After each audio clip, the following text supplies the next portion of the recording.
অনেকেই জানে না যে বিউটেন পোর্টেবল গ্যাস কিভাবে সেট করতে হয়। আমরা অবশ্য জানি না, সেকেন্ড টাইম সেট করতেছি। শুধু বাড়িতে একবার ট্রাই করছিলাম। আমরা আছি এখন শিলিগুড়ির একটা হোটেলে।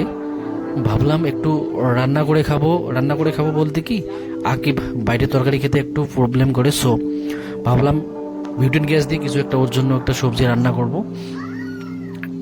গ্যাসটা সেট করতেছি। এটা রিফিল পোর্টেবল চুলাতে লাগাতে হয়, এরকম করে পোর্টেবল চুলাতে লাগাতে হয়। পোর্টেবল ভালো করে লাগাবেন, না হলে কিন্তু গ্যাস লিক করতে পারে। সো এইভাবে ভালো করে পোর্টেবল চুলাতে গ্যাসটা লাগিয়ে নেবেন। তারপরে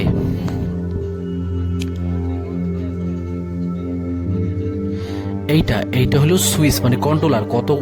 কত রাখবেন, ফ্লেমটা কত বড় রাখবেন বা ইসে কি করবেন, এটা সেট করে নিয়ে তারপরে এখানে ট্রিগার আছে। ট্রিগার বলতে কি, এইটা যদি আপনি ট্রিগার করেন তাহলে এই দে আগুন জ্বলে ওঠে।